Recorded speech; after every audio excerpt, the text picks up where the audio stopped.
ស្ដីបងប្អូនអរគ្នាស្វាគមន៍មកកាន់ពីពណ៌តរ៉េនៅខេត្តត្បូងឃ្មុំហើយនេះជាថ្ងៃទី2ហើយដែលខ្ញុំបានមកថ្ងៃទី1ខ្ញុំបានមកដោយសារជាប់រវល់ធ្វើការឥឡូវ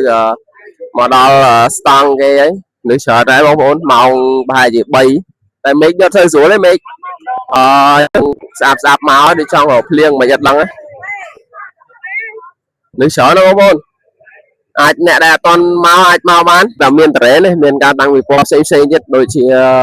នេះមើលខ្លួនឯងជើងនិយាយច្រើននេះមានស៊ុបមានប្រហិតមានលក់នំមានអីច្រើនណាមិនមានតែតរ៉េណា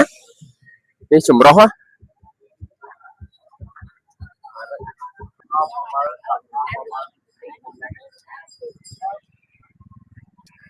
អូយមកញ៉ែដល់អញ្ចឹងដាក់តែរុញមកនេះ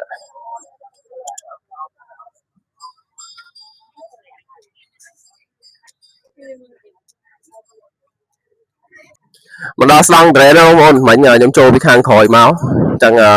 នេះត្រេនស្តង់ត្រេន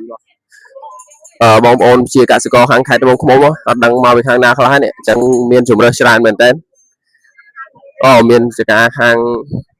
កពាន់មេមត់ពីច្រើនមកពីខាងមេមត់ចការត្រេនយ៉ាមើលកូនស្រីខ្ញុំ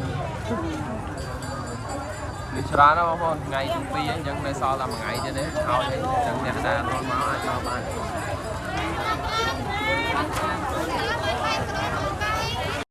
នេះបងប្អូនកន្លែងនេះយ៉ាងដាច់សលេងតិចតែចង់ប្រាប់ថាមើលតាសកម្មភាពកូនខ្ញុំទៅដល់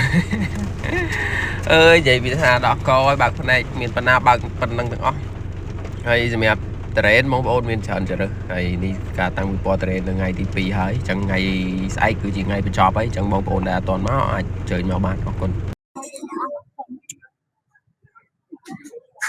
ចប់ហើយពីអ្នកម៉ែកូនបានតរ៉េន2ផ្លែ4គីឡូជាង